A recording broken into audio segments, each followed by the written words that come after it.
आज माझ्याजवळ ना लेफ्ट ओव्हर चपात्या खूप साऱ्या उरल्या होत्या.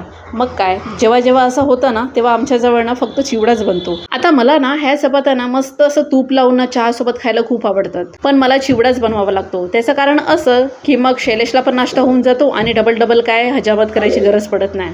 तुम्ही उरलेल्या चपात्याचं काय करता मला नक्की कळवा, म्हणजे जेणेकरून मी सुद्धा काहीतरी नवीन रेसिपी तयार करेल किंवा बनवेल.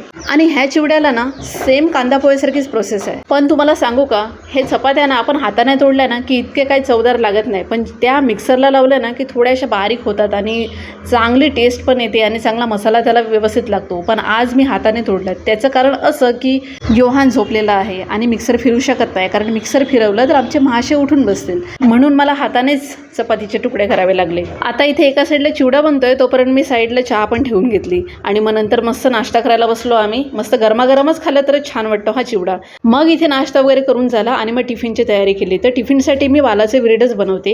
ही भाजी ना मला अतिशय म्हणजे अतिशय आवडते. का माहिती आहे का, कारण बनवायला पण सोपी आणि खायला पण चविष्ट.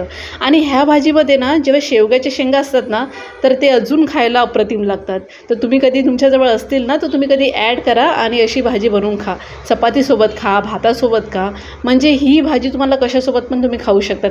आणि ही भाजी ना कुकरमध्ये फक्त 2 शिट्यामध्ये शिजून जाते. जास्त शिट्या घ्यायची पण गरज पडत नाही की 3-4 घेतल्या ना तर मग त्याचा पूर्ण खिमा होऊन जातो. म्हणून 2-3 शिट्या बस होतात. 3 तर नाहीच, 2 तर भरपूर झाल्या.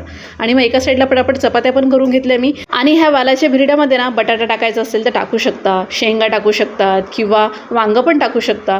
म्हणजे खूप सारे ऑप्शन्स आहेत ह्या भाजीमध्ये टाकण्यासारखे. मग इथे सर्व झाल्यानंतर टिफिन पण भरून घेतलं. तर चला मग आजच्या व्हिडिओमध्ये इतकंच. भेटूया पुढच्या ब्लॉगमध्ये. तोपर्यंत बाय बाय.